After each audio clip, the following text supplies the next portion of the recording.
Yes, we'll be back from the break. It's exactly 31, implying 29 to the top of the hour. That is of 10 a.m. I'm Andrew Barije, Masika Tima with Ankonda in it. We a panel here full in the house, breaking down of these matters. Smart means business, like I always tell you. We bring you that information that is quite key and important, and most especially for the development, because our major goal is to make sure that when we take a look at the total productivity that is across the entire world, Africa produces less as compared to that. But of course, this is due to quite a number of factors, which includes information, the fact that we don't know how certain things can be done to have a certain result being put out there. And here we are today with the discussion relying on exports. How do we promote our exports as a nation of Africa? Of course, before we went into the break, we are taking a look at the issues, and one of the key factors that was we're taking a look at was increased cost of doing business among most African entrepreneurs and business enterprises as a result of that. And now, as we're in the break, I was having a discussion in the behind the scenes here, and it mentioned something about the balance of payments. A big issue we have in Africa. Our exports vis-a-vis the imports. What do you say of that? Actually, with our country, Uganda, for example, our balance of payment is in a deficit because we import more, meaning we spend more on what we import than what we export. Yeah. And this is going to highly affect our trade. Now it comes down to the balance of trade. How do we do our trading? Yes, because if at all you're spending more on imports and then less on exports, this is obviously going to affect you when it comes down to the receipts. So the receipts that are coming from abroad are more. Meaning you're spending more on what is out there and obviously this is brought about by the competitiveness and yes, and the effectiveness.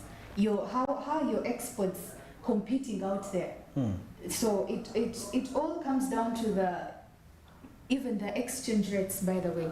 The exchange rates, because you're taking out something, let me say you're selling it to the people out there in dollars. Yeah. And then remember with our currency and the depreciation and all that. So our competitiveness export-wise, and then the way now the exchange rates, this all affects us. So when we want to improve the way we do our export trade, we need to look at all these things. Okay. Yes. So literally our balance of payment, it's in deficit, and we need to do something. Actually, we either try to bring it to a point whereby it balances, where our imports and exports balance.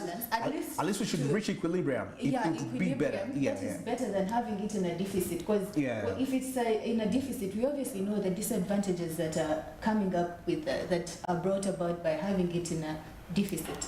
It affects our growth. Now that poses a very strong question in here, because majority of the economists in there, when you have these interactions with them, they have discussions that are relying on, okay, the bigger interest is having our exports, not equilibrium, but it should overtake.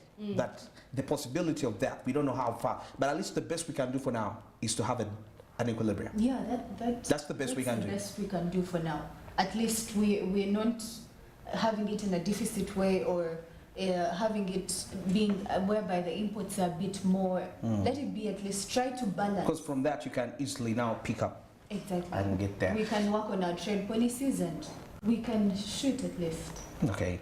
Masika, tell me what, the balance of payments, we are struggling with these receipts. We see our currency depreciating every other day. And now this is also having an impact on our exports, right?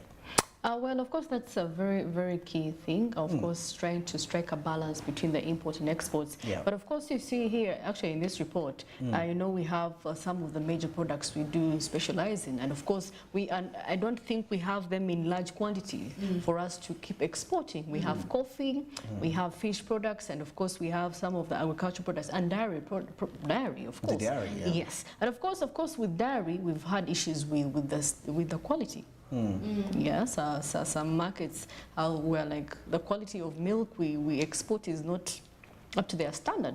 Yeah, so because that is one of the things I know we can actually do, exporting high quality, high quantities, because we have a lot of dairy. But then, of course, with coffee, I don't think we can be consistent. Okay. Consistent, because with coffee it is seasonal, so we have to be exporting every now and again. Every now. So there's also an issue of consistency, and of course the fact that we've not been adding value to the coffee. We've been sending raw beans. Yeah. So if you could only process that coffee and send it out to the market, it's going to be able to compete with the rest of other markets. Other markets. Yes. So definitely, value addition has been the talk of.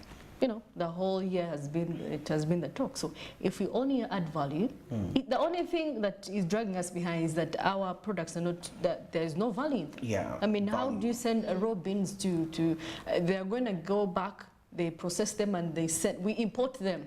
We import, just like milk. We export milk, they make milk powder and sell back to us at a higher price. So it's all about us going back to the drawing board, and of course trading policies, and of course adding value. Yes, farming training there should be training for these farmers on how to add value for training yes. is key. Yeah. Yes, let's go back to the original way of doing organic farming.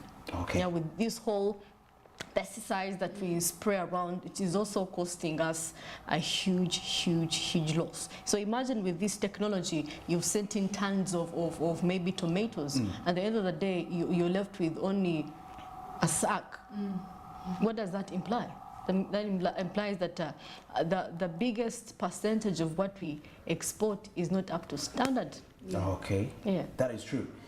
Interesting. Of course, we're discussing the challenges that we're facing as a continent when it comes to our exports right there. But of course, despite these challenges, it presents opportunities. And one of the key opportunities, we see that there is a growing demand for African goods and services of late. Now, particularly from those that are from emerging markets. Now, this presents an opportunity for the businesses to expand and, of course, the export markets. And then there is the aspect of new technologies, which I said our discussion is going to center on that mainly.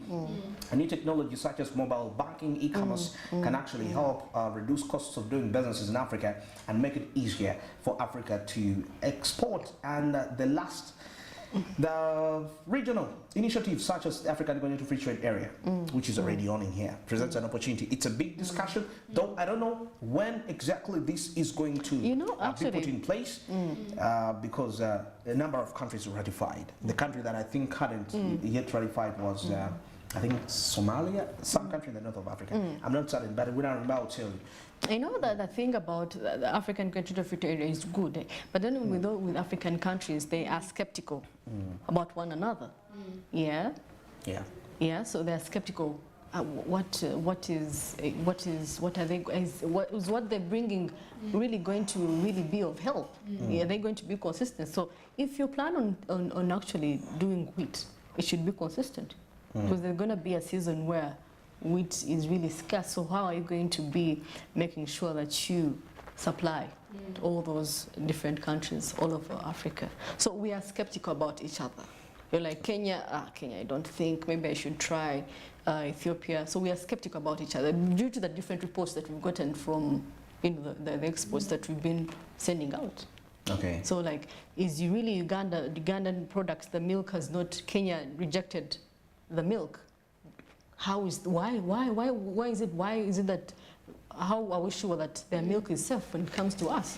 So definitely, we are skeptical about each other. I think that aspect of being skeptical now, I made a statement before in the previous break about the politics determines the business, right? And I mentioned something about, you mentioned something about being skeptical. I mean, I'm trying to see a degree to the extent to which the political structures in Africa have actually inflated, have been passed on to the business environment, whereby being skeptical, that means you can't entrust someone else to have a certain control over something. It could be resources or something. I was so amazed by the president, George Weah-Pong, who called the current president of Liberia on phone, and it's like, hey, you really want me this vote? I mean, that is quite, I mean, and that spreads all across through the business on how we actually do business to some extent. But anyway, That's quite a huge discussion right there, but I just wanted to point it out that our political structures have affected the way we do business to the extent as outside, and the reason as why we could be probably having delays in the implementation of the AFCTA, the African Continental Free Trade Area. Now, switching back to our next point of discussion in here, still in line with exports in Africa, leveraging on technologies. I'll start with how do you see our tech space in terms of export quality? Because we also need to understand, is the innovation really meeting the standards of the, is it really adding quality to the good, or it's just feeling good that, hey, we have this innovation that is put out here? Are we actually solving a problem of quality here, an actual problem of quality with our innovations in Africa when we take a look? I would say as per now, we're just trying to get there. We're just trying to get there. Yeah, people are just trying to adopt to these new technologies, the use of the new technology and all that, of which coming down to one of the ways in which African continents can, African states can improve on their export trade. I think investment in education and the technology. And actually, education which is up to the skill, producing skills which are in demand globally. You need to educate these farmers right from the last person down there, the farmers, and then to up there to the people who are dealing in the industries, how to operate these things. So it comes to investment in education and technology. Then coming back to your question, whereby you asked whether what they are doing is trying to it's really promoting the it's really improving the quality of our exports. Yes, I would say to a certain point, yes, but then we are not yet there. We are not yet there. We are not yet there. We still need to. Because if you look at what we are doing, people are trying to bring in things that have already been done by others. Oh yes. We are trying to look at something that we are innovating. We are not inventing. Exactly. Yeah. We need to come up with something that's new. Because every day people are creative. By the way, people are coming up with new things, new technologies, new ways of. I've seen a company. I don't know if it's a company or the boys downtown there. They're trying to come up with machines that can manufacture, I don't know, is it hay or hay for cows? For cows, and then in the process they're boosting milk production. Okay. Then in the end, these people do export to, is it Rwanda? Yes, it's a big thing. It's working out for them. But then try to do something that makes you unique. Try to do something that puts you up there. Okay. Yes, so we could maybe borrow a leaf from these people that have tried to be successful. Okay. Yeah, if at all the exports that are being brought from the imports that we are bringing in, we want to also do such a thing. If they're up, because Ugandans, for example, we claim they're of class, we would say, because people don't want to use things that are from our industries. They'd be like, they could be substandard or something. So if we also look at what we are bringing in and then what we are taking out there. So if we could invest more in these industries, invest more in the technology and in the education, educate the people about the new trends, what is trending, what is modern. Modern, yeah. Yeah, what is modern, then we're able to produce things that are up to standard and, yes, enhance obviously growth and our trade exports are of quality. Beautiful. Now, speaking about technologies, how African nations can leverage on technologies, we see mobile technology is revolutionizing agriculture in Rwanda, actually, our neighbors here. Now, Rwanda has emerged as a leader in Africa when it comes to leveraging technology to develop its exports. Now, one of the most successful examples is the use of mobile technology to revolutionize agriculture. Now, the government of Rwanda has partnered with mobile phone companies to provide farmers with access to information and services such as weather forecasts, market prices, there is agronomic practices, and I see something here to do how this has helped to increase agricultural productivity and income and has led to the booming exports in Rwanda. Now, even Kenya is another example. Kenya's M-Pesa is driving financial inclusion and export growth. Kenya's M-Pesa, this is a platform that actually has been a major driver, most especially for financial inclusion in the country, and it has made it possible for millions of Kenyans to access financial services for the first time, and has helped boost, of course, economic growth. And M-Pesa has also been used for a boon, that is for the Kenyan exporters, as it has made it easier for them to receive payments from overseas, from the customers. So you can see the fintech space in Africa. Then Ethiopia, from the Horn of Africa, there, the ICT sector is powering export diversification.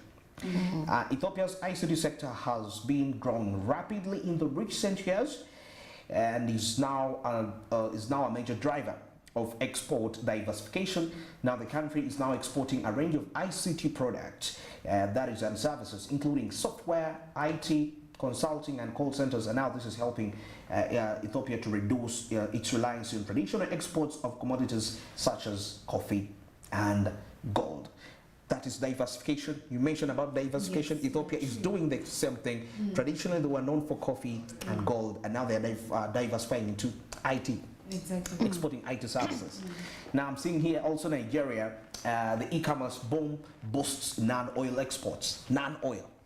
Now Nigeria's e-commerce sector has been booming in the recent years, according to what I'm seeing here, and is now a major driver of non-oil exports. Now the country's young and tech-savvy population is increasing e-commerce platforms to purchase goods and services from the overseas. Now this is helping to boost exports of Nigerian made products such as fashion, cosmetics, and handcrafts. It's all rotating about export diversification.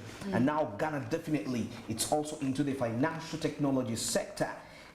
We see that Ghana's financial technology sector is one of the most innovative in Africa, and is helping to drive the innovation in export finance here. Now the country's fintech companies are developing new products and services, and they are making it easier and cheaper for Ghanaian exporters to access financing. And now this is helping to boost exports to the Ghanaian goods and services. Now, if you take a look at this whole overall tech sector, Rwanda, an application helping out farmers, Ghana, fintech, even Egypt has. Egypt, yeah. Yes. Then we've seen which other country here that has Nigeria. And now all this is due because some, away from the quality aspect, maybe some of the ways in which we can be limited is the transactions.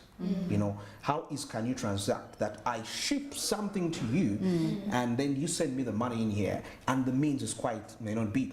And you find that if Africans find it harder to adapt to exchanges. For example, how many Africans have PayPal? Not so many. These are, we're talking about foreign fintech platforms. And now with Nigeria, with African nations developing their own platforms, you see how it's enabling the exporters. They find it easy to adapt because somebody can send you money and you can get it from your platform, withdraw it from your platform. So you can actually see how easy trade has been made. Fintech mainly, and I feel like we've much more focused on transactions according to the case scenarios we have here in Africa, but I think we also need to leverage more on science. You know, there is a difference between ICT and science and technology, because science and technology in most cases goes down on hand. ICT is more of,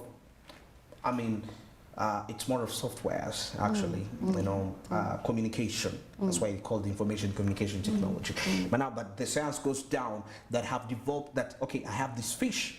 What technology can I have that can preserve it for longer?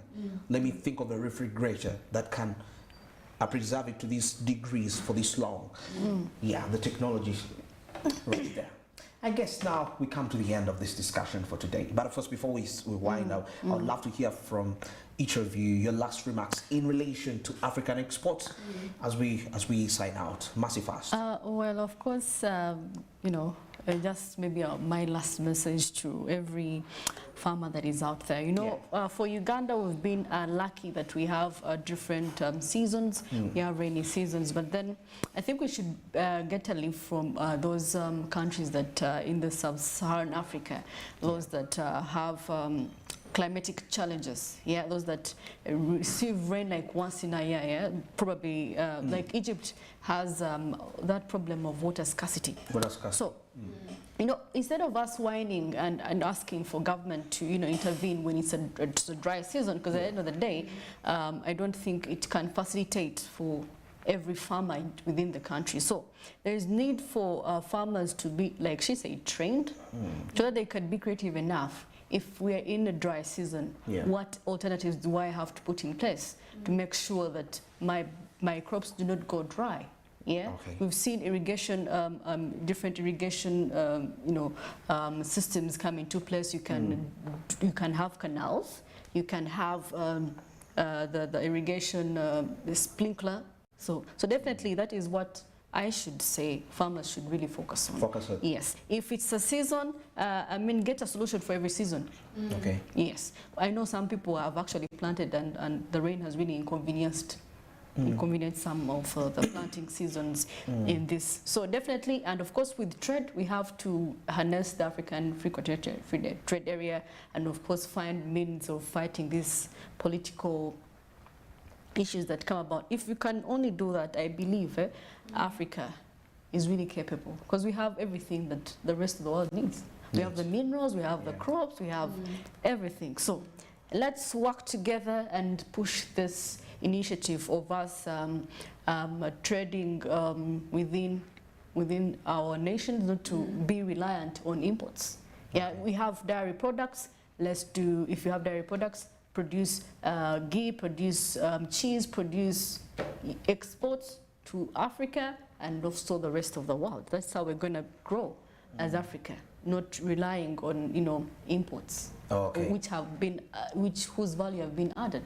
All right. Oh yeah. Enid, your last remarks on this and in regards to Africa's exports. Yeah, basically I would, talking about ways in which we can improve how we export. I think it comes down to the trade barriers and tariff barriers. Yes, they should be reduced. Very interesting. They should be reduced. We can't forget to talk about this, because what happened to we should promote free trade. The free trade agreements. Yeah, so within, let me say, our continent, because Uganda could say, when it comes to maybe cotton or coffee, I could do a free trade agreement with, let me say, countries like Nigeria, countries that are within our continent. So if we reduce on the tariffs, we reduce on these trade barriers, then our exports are able to compete. We are able to compete globally. Yes, and another thing would come to supporting the SMEs. Yeah. The small, medium enterprises.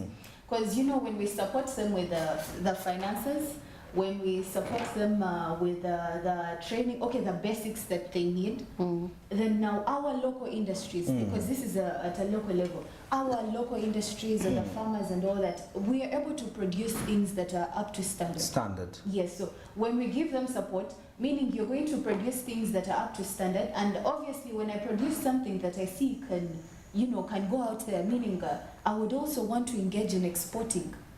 Yes, I would want to engage in exporting. So it zeroes down to that. Then we've also talked about diversification, of the exports. We do a variety of things, not to only deal into one. And maybe another thing we could look at is infrastructure. Actually, I was taking a look at some of the infrastructure upgrades that have been quite key for other places, and they have actually promoted a trade in those particular places. Let me see here. I mean, we had the Trans-Siberian. These are infrastructure upgrades in our continents, and they have been very quite relevant to the growth of those continents when it comes to cross-border trade. We have the Trans-Siberian Railway, which is a long railway that connects Moscow. This we're talking about Russia, Moscow, and Vladivostok. That is Russia. Now, the railway has played an important role in the development of Siberia, particularly, and it continues to be a vital transportation link for the region. And now, of course, railways, the road transportation network. In Asia, we have the Belt and Road Initiative, which is a Chinese infrastructure development project that actually aims to connect China with the rest of Asia and Europe. Now, the BRI, or the Belt and Road Initiative, has the potential to improve the connectivity and boost economic growth in the region.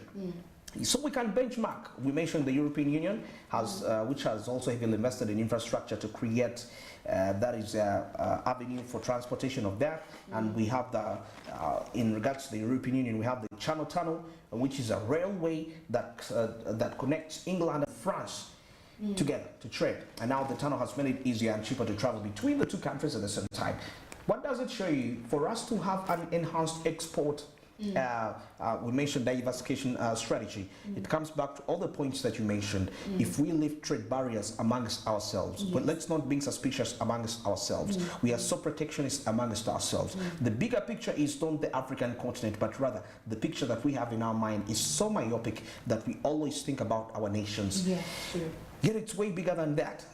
Well, that is it for today's discussion, and thanks for being part of the show. Smart Beans Business, Anju Barija Masika Tsime, and Nankone in it. Till tomorrow, good morning.